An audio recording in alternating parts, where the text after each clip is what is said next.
Sejam muito bem-vindos a mais um episódio do Lisboa Podcast. Desta vez estamos presentes no Convento dos Cardais. Eu tenho connosco o diretor do espaço, o Dr. Mário Gomes. Mário, muito obrigado por nos receber. Obrigado eu por virem ao nosso convento. Nós estamos aqui, consegue-nos enquadrar onde é que nós estamos? Sim, então estamos, apesar de muita gente desconhecer, estamos na Rua do Século, aqui na zona do Príncipe Real, num convento de finais do século XVII, mandado construir por Dona Luísa de Távora, para ter aqui uma comunidade de carmelitas descalças. É um dos tesouros escondidos da nossa cidade, porque sobreviveu ao grande terremoto de Lisboa, ou seja, é um barroco original, se podemos chamar assim. Esconde também nas suas paredes uma das maiores coleções de azulejos holandeses a nível mundial. São estes que estamos aqui a ver, São não estes é? que estão aqui. Temos aqui 6.298 azulejos, não falha a memória. E desde o século XIX, deixou de ser só, entre aspas, uma igreja, um monumento, passou também a ser casa de acolhimento no início, mulheres cegas, agora já um bocadinho diferente, não só cegas, mas continua a ser uma casa de mulheres. Ok, então para além ou seja, é um convento, mas para além disso temos uma igreja e também ainda temos outro espaço. Sim. Como é que se organiza aqui o espaço?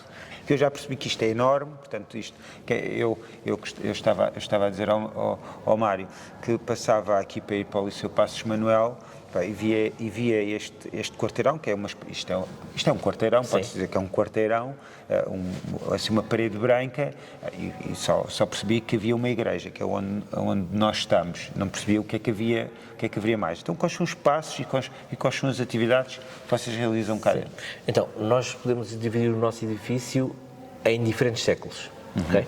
Então, esta parte conventual, vamos chamar desde a igreja, ao nosso claustro, ao coro alto, ao refeitório carmelita, estamos a falar de um espaço do século XVII, finais do século XVII. O que é que sucede? Com a extinção das ordens religiosas e com aquela... quando os conventos começam a ficar vazios, não é? Com a morte das últimas irmãs e tudo mais, entra aqui em 1877, primeiro, a nossa associação, para adaptar o espaço a um asilo de cegas. É a Associação Nossa Senhora Consoladora dos Aflitos. O asilo vai ser inaugurado em 1878. Mas o que é que sucede? A nossa associação, quando aqui chega, compra um lote de terreno mesmo junto ao convento, e aí surgem dois edifícios do século XIX, onde vai estar o refeitório, a sala de estar, os dormitórios, tudo isso.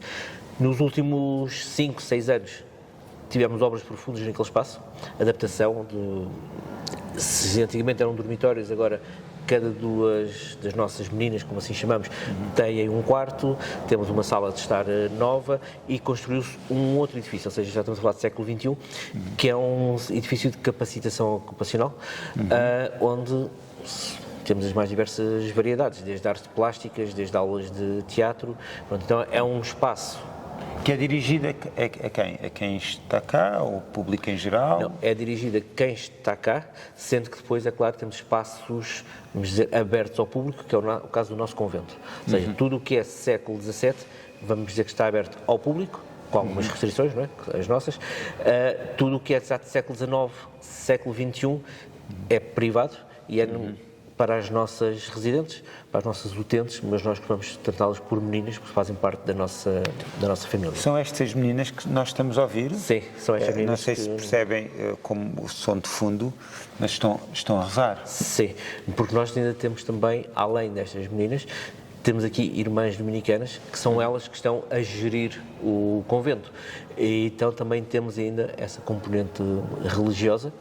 Não são todas as meninas que estão, vai quem quer, mas neste caso estão ali no nosso coro alto a fazer a sua prática religiosa. Muito bem. Sim, uma pergunta assim do cidadão comum, ou mesmo do turista que vem visitar Lisboa, em que horários é que pode visitar e que partes é que pode visitar aqui do convento? O que é que acha mais interessante visitar? Não, o nosso convento está... Primeiro, o convento acho todo muito interessante. É verdade. O nosso convento está aberto todos os dias, exceto à terça-feira, entre às 10 da manhã e às 13 de tarde, depois fecha para o almoço, abre às 14 e volta a encerrar depois às 17. Inclusive ao domingo? Inclusive ao domingo. E à terça-feira, apesar de estarmos fechados, se houver um interesse de um grupo vir cá, abrimos só para esse grupo. Ou seja, nós temos sempre aquela coisa de receber bem, porque nós também somos ajudados por muita gente e queremos também que toda a gente que vem a este convento se sinta em casa, se sinta muito bem recebido. Enquanto um visitante vem conhecer a nossa igreja, conhece 3 salas de exposição, temos a nossa sacristia, temos o claustro principal, temos um outro que ainda vai entrar agora em restauro, por isso ainda vai demorar algum tempo, temos o coro alto e temos também o nosso refeitório, é um refeitório carmelita original, que é dos mais bem preservados a nível nacional, com madeira original do Brasil, tudo isso assim. É de que ano? É também de finais do século XVII. É uma das coisas que eu acho mais... Um refeitório do final do século XVII. Sim. Muito interessante. Mas esse não está aberto... Está aberto a visitas. Está aberto a visitas? Está aberto a visitas. Uma das coisas que eu acho mais interessante aqui é, não só portugueses, mas quem entra aqui neste espaço, normalmente diz-nos, eu não estava à espera. Porque lá está, é só uma parede branca, como estava a dizer, pelo lado de fora, e de repente são pequenas surpresas que vamos tendo quase em todo o lado da nossa visita. Não, isto é enorme, pronto, confesso, quando entrei, eu já tinha aqui uma ideia, já tinha feito o trabalho de casa, já tinha dado aqui uma volta ao quarteirão e pensei, isto realmente é gigante, mas a imagem que tenho, e repara, a imagem que tenho é de infância mesmo, ou seja, desde há muitos anos, há 10 anos, é passar aqui e nunca associar o que é que se passava aqui dentro, ou seja, tinha a ideia daquela porta lá em baixo, aqui lateral, de dar para uma igreja, porque via lá o horário de funcionamento e tudo mais, mas depois, para além disso, o quarteirão, e passava até muitas vezes na outra ponta e nunca percebia, até há ali uma parede, que tem uma história engraçada, que mandaram, ou seja, não tem janelas, é uma parede do outro lado, também não tem... Sim, a parte que não tem janelas ainda será aqui do antigo convento, Sim. Não é? Que lembrar que estávamos num convento de clausura, sendo carmelitas descalças, é uma clausura muito extrema, então muito restrita, todo o contacto com o exterior é muito limitado. Seja, ainda nos dias de hoje? Nos dias de hoje não. Agora os novos quartos já temos janelas para esse já tem janelas? Espaço, sim. Okay. Mas tudo que não tiver janela, em princípio, ainda será século XVII. Às vezes, no século XIX, tenta-se que a traça seja semelhante uma à outra, mas tudo o que é agora mais recente, já as nossas meninas têm janelas para esses espaços. Consegue-nos contar mais ou menos como era o dia-a-dia dessas as carmelitas, eram freiras? Sim.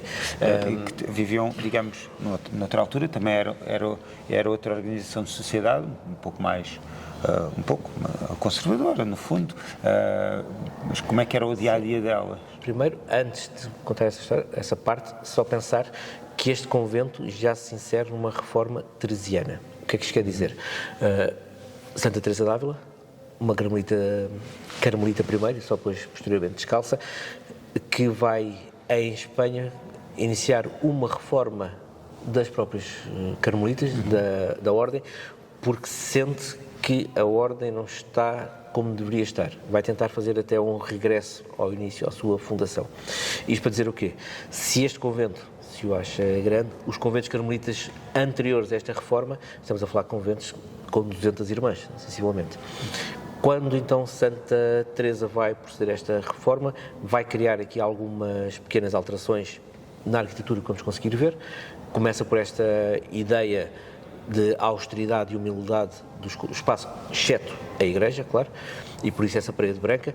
Depois vai também colocar os conventos a ser menores, ou seja, passamos dessa ideia de um convento com centenas de mulheres e passa a ser um convento com 20 irmãs, excepcionalmente 21. Como é que é passado então o dia destas mulheres? Estas mulheres têm, como quase todas as ordens religiosas, se não todas, fazer as suas 7 horas de oração em comunidade, as horas canónicas, que começa assim que se levantam e vai terminar quando se deita, ou seja, há muitas pessoas que pensam 7 horas seguidas, não, são 7 horas divididas pelo dia. Depois tem as suas Com tarefas. horários específicos ou sem horários Sim, específicos? horários Com horários específicos, específicos. horários específicos, Ou seja, talvez de Começa, manhã. por exemplo, às 5, 6 da manhã e depois antes do almoço, depois do almoço, vão sempre haver ali umas horas específicas de oração. Depois há os afazeres diários de uma casa, não é? Desde o cozinhar ao limpar, senão também têm que estar a maior parte do seu tempo recolhidas nas suas celas ou nas suas ermitas, e nessas celas, além da meditação, da oração, podem trabalhar. E por trabalhar aqui, entenda-se pequenos trabalhos de costura. Até porque também a regra diz que as mulheres, as irmãs, têm que estar ocupadas. Porque se não estivermos ocupadas, entra o ócio, entra o diabo. Então tem a ver, ou seja, é uma vida de contemplação, de meditação e de oração e algum trabalho. O mínimo seria à volta de 14, podendo haver 3 irmãs ou seja, de véu branco que não professaram e outras professas.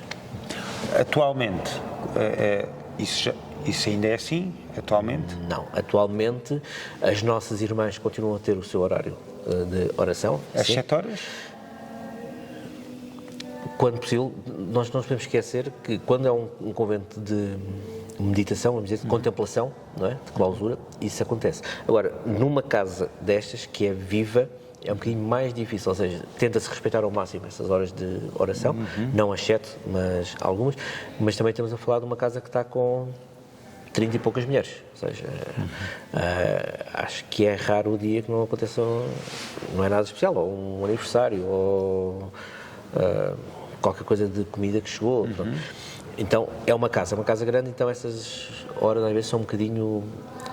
adaptadas. É isso, adaptadas. Mais ao cotidiano, é a palavra diário, que faltava, sim. atual. São adaptadas, mas sim, as irmãs continuam a ter algumas horas específicas de oração. Início do dia, quando cá chega ao convento, muitas vezes estão reunidas no coro alto, muitas vezes quando estou a sair estão também reunidas no coro alto. Ou seja, esta prática da sua religiosidade continua. Esta capela aqui, onde nós estamos a ouvir então esta oração, eu costumo brincar e dizer é a capela mais importante do nosso convento, porque nos últimos 340 e poucos anos teve quase sempre alguém a rezar ali, não é? Que é um convento vivo e assim é já há há séculos. Muito interessante. Eu não sei se o Mário sabe, eu sou psicólogo. E é muito curioso quando me diz as pessoas, ou seja, trabalhar, antigamente tinham a indicação de poderem trabalhar para que o ócio não as invadisse, no fundo, e no fundo seriam invadidas pelo diabo. É curioso porque isso também é um princípio do que chamamos da neurose mental, que é as pessoas, ou digamos, abdicarem dos seus afazeres, daquilo que desejam fazer ou que têm de fazer, não é tanto o que desejam fazer, mas o que têm de fazer. Nós, quando adiamos o que temos de fazer, geralmente criamos aqui uma espécie de neurose. E é curioso como temos muita tendência de ligar a psicologia a uma ciência, e é verdade, é claro que é uma ciência, e, portanto, não é uma religião.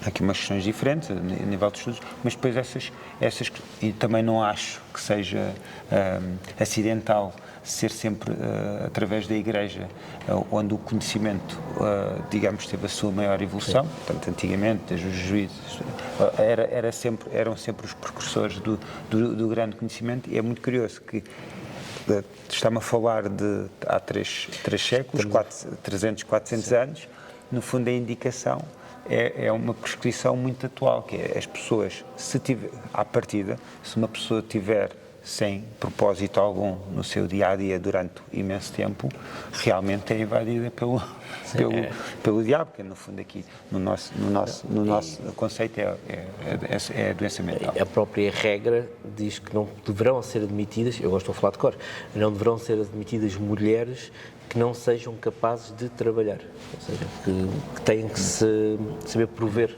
o seu rendimento e tudo mais. E lá está esta questão muito importante de manter a cabeça ocupada. Sim, realmente tem de haver aqui um equilíbrio entre no fundo, o descanso e o trabalho.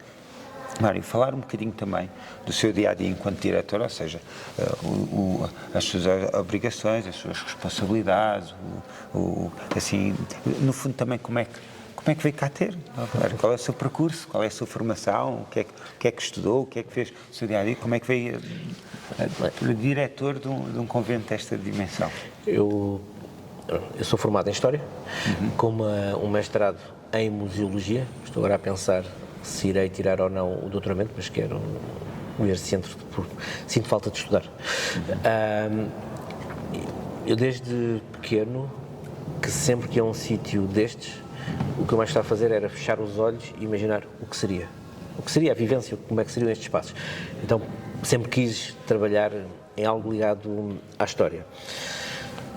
Estive ligado ao Mosteiro da Batalha, Mosteiro dos Jerónimos, depois decidi enverdar neste mundo mais a nível independente, visitas guiadas, tudo mais. Pós-Covid, e quando isto estava assim um bocadinho tremido, houve um anúncio que eu nem era para concorrer. Era assim muito vago, mas depois, por insistência da minha mulher e de um amigo, isto é tu cara, eu pensei, vamos tentar. E foi assim. Ou seja, o nosso convento, com o Covid, esteve fechado um pouco mais do que o suposto, em termos de quando os negócios começaram a abrir, porque temos que pensar sempre que temos aqui uma comunidade mais frágil, não é? E havia essa necessidade de a proteger. Quando se decide então abrir o convento, também tenta-se dar este salto na profissionalização do espaço. Qual é o meu grande objetivo? E lembre-se que nós não pertencemos ao Estado português. Ou seja, isto não é um lamento, é só por dizer que não temos uma máquina de propaganda atrás, que é muito fácil de comunicar. Então temos aqui alguns desafios, que é tornar, aliás, quando eu comecei a trabalhar, perguntaram-me o que é que quero mudar em termos museológicos, em termos de discurso. Eu disse, nada, temos de melhorar a comunicação. Então o meu grande objetivo agora é a comunicação. É um problema muito atual. Hoje em dia, parece que a pessoa que não trabalha a comunicação parece que não faz. Hoje em dia, se não tiramos uma fotografia, parece que não fizemos.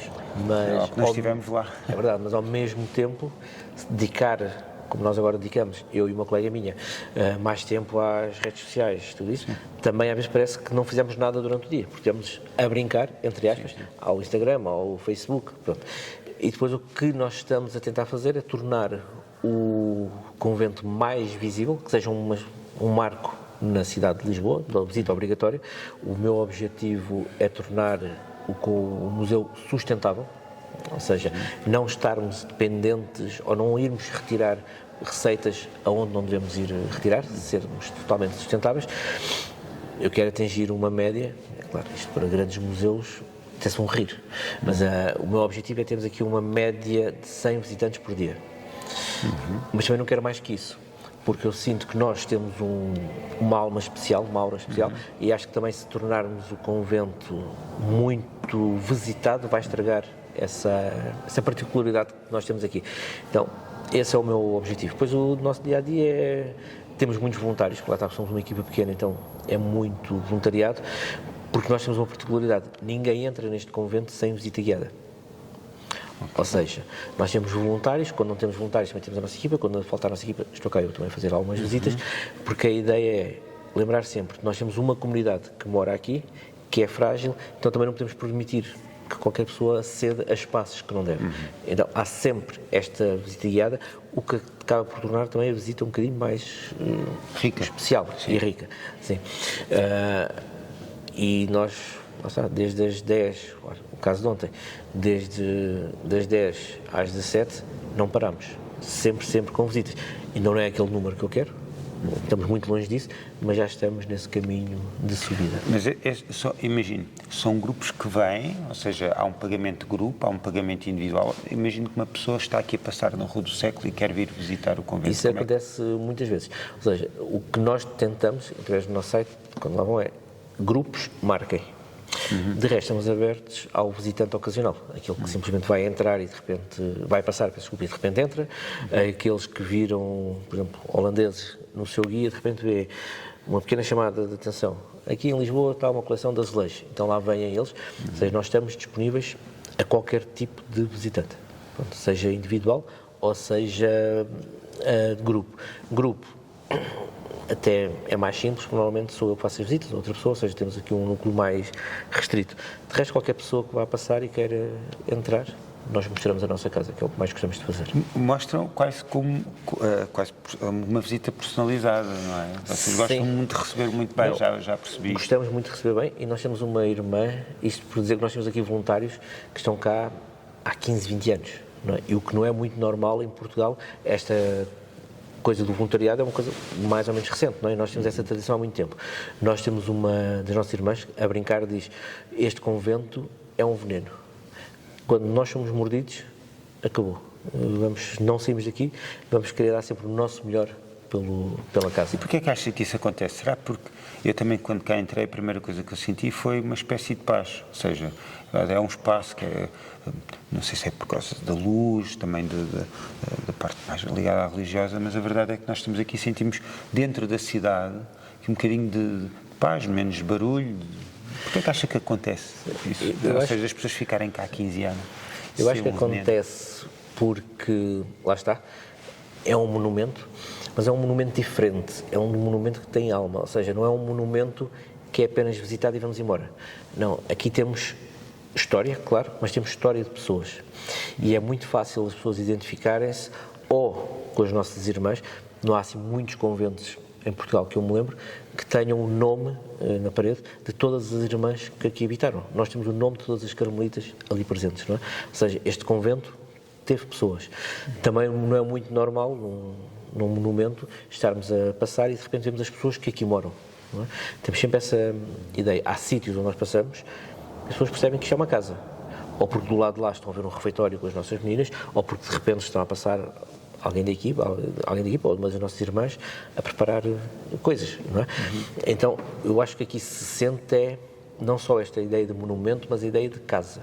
E que as pessoas estão a entrar numa casa. É o chamado monumento vivo. Sim. Ou seja, nós aqui estamos num monumento, mas é um monumento que tem vida, tem dia a dia. E isso não é algo comum. Acho que existe pouco em Portugal. Não me estou, talvez mais um ou outro exemplo, mas não me estou, talvez, para o norte. Mas aqui em Lisboa é muito raro isto. Pelo menos não quero dizer que não existe, eu também não conheço. Pode existir, mas eu não conheço. E lá está, e sente-se esta... E depois nós temos uma coisa, sendo uma casa, nós queremos que as pessoas, quando venham à nossa casa, se sintam bem, não é? Eu não vou convidar ninguém para a minha casa se de repente a minha parede tiver caído ou estiver cheia de infiltrações. Então, quando as pessoas aqui vêm, me dizem sempre: isto está muito bem cuidado. Pois está claro que está bem cuidado. Há pessoas que aqui moram, não é? Nós, há coisa de 3 semanas, temos aqui um evento solidário para a agregação de fundos até aqui para a nossa igreja que necessita da iluminação reposta. Temos aqui um evento de fados. Quem nos esteve a ajudar a montar as mesas, a montar isso, foram as nossas meninas, não todas, mas algumas. E era engraçado quando nós dissemos: olha, obrigado, e elas: não, obrigado, não tenho que agradecer. Nós queremos que as pessoas que venham à nossa casa se sintam bem. Ou seja, há sempre esta ideia: isto é a casa delas, não é? Então vamos receber bem e vamos ter as coisas apresentáveis. Muito bem. Muito resumidamente, este convento foi criado aqui mesmo no meio de Lisboa. Qual é assim a história, ou seja, qual foi a necessidade para se criar um convento? Qual é o início, no fundo, qual é a origem, o que é que está na origem deste convento? Antes do convento, temos de pensar, e vamos aos registros, que tivemos aqui quintas, não é? E vamos ver a toponomia em volta e nos remete para essa época.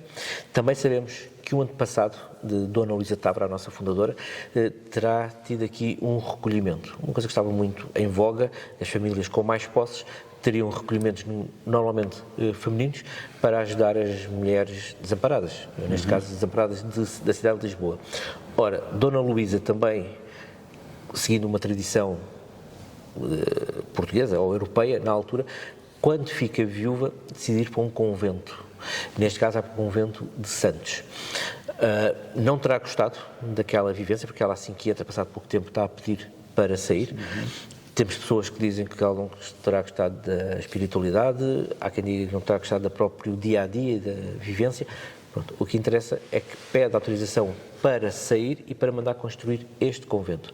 Também há quem diga que ela sentia remorsos, porque um dos seus antepassados tinha prometido que iriam um dia construir uma casa de oração, ou seja, um convento, para a famosa Ordem da Cruz de Cristo, e isso não foi cumprido.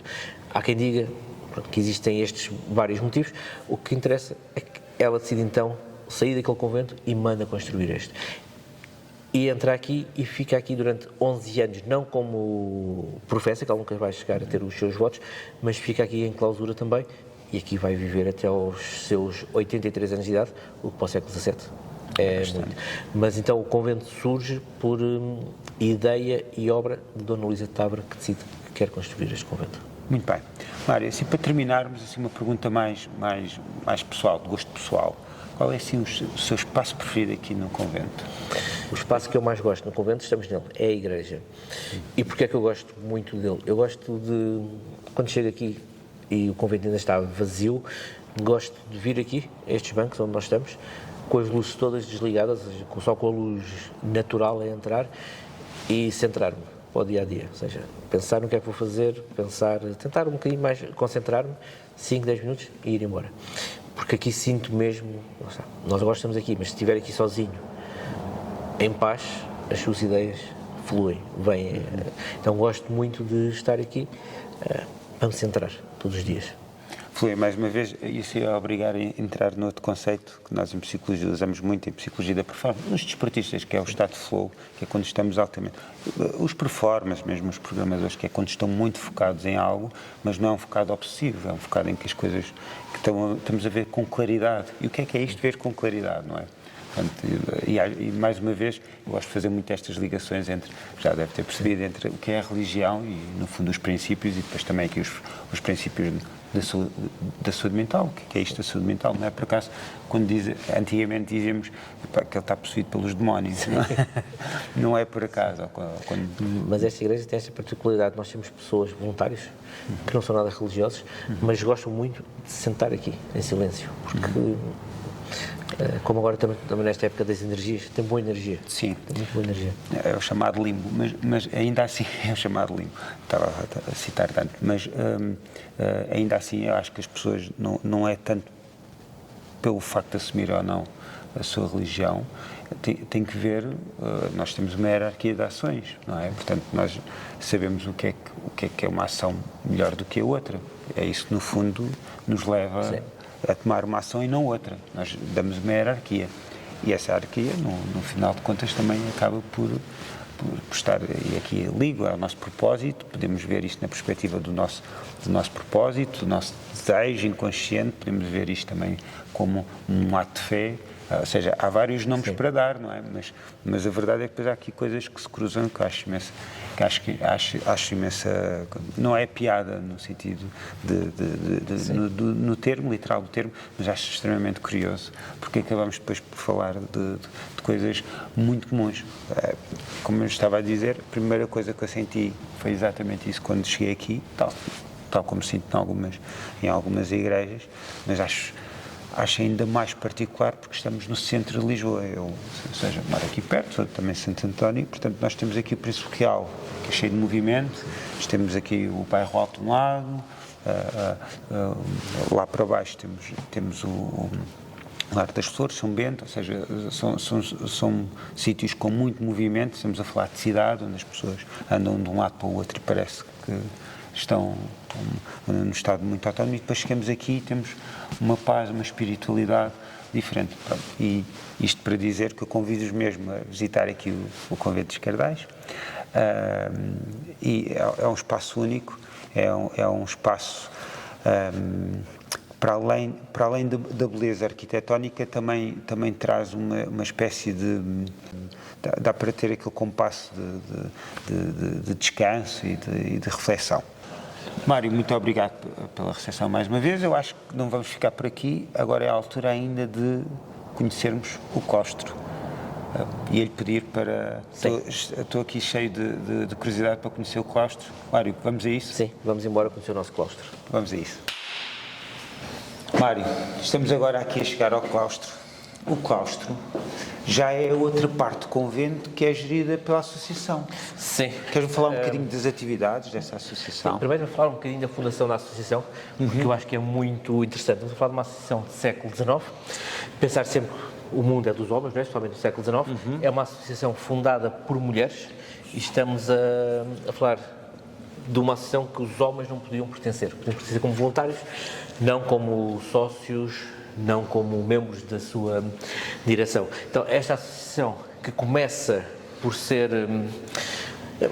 ela surge, se pensarmos no que foi metade do século XIX, não é? Com invasões francesas, com guerras civis, com revoltas e tudo mais, é um país que está muito pobre e a necessitar de ajuda. E é daí que aparecem estas mulheres, para ajudarem as famílias que, entretanto, estão a cair na pobreza, e é também aí que vão encontrar, como diziam, as mais pobres, as mais desfavorecidas, mulheres cegas que estão normalmente votadas ao abandono e ao esquecimento. Daí surge esta necessidade de começar a ajudar as famílias, as mulheres. Surge também o desejo de terem a sua sede e de terem um espaço onde consigam então ter aqui cegas. Esse desejo vai ser cumprido em 1877, quando o convento é cedido à associação, e é a partir daí que a nossa casa passa, ou melhor, que o nosso convento ganha uma segunda vida. Agora com irmãs dominicanas, da Congregação das Irmãs Dominicanas de Santa Catarina de Sena, e com, atualmente, 32 mulheres, já não são apenas cegas, ou seja, desde os anos 70, 80 do século XX, que isso mudou.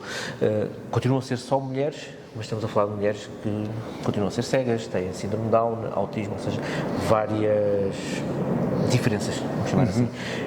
Aqui dentro São chamadas populações especiais. Sim. Aqui dentro é a sua casa, é aqui que passam muito do seu tempo, é aqui que têm aulas desde teatro, aulas de arte, aulas de português, música. É também daqui que vão até às piscinas, é daqui que fazem passeios. Ou seja, nós tentamos, é claro, uma casa é sempre uma casa, nada substitui a casa, mas tentamos que aqui a nossa família tenha a vida mais normal possível e com mais diferentes atividades. Engraçado, então pode-se dizer que aqui o convento nunca perdeu, no fundo,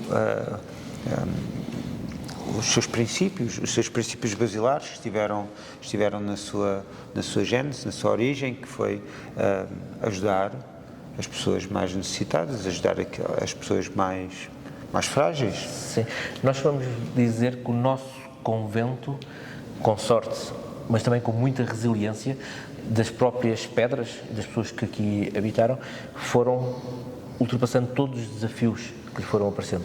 E estamos a falar, enquanto carmelita, um terremoto, depois uma extinção das ordens religiosas, chega à parte da nossa associação, estamos a falar desde a implementação da República, desde vir aqui bater à porta, ou seja, é um espaço que vai sobrevivendo e também, se calhar, é o espaço que torna as pessoas que aqui moram resilientes, ou são, não sei, se calhar é um acaso que junta pessoas resilientes com o convento. Com o convento também é resiliente.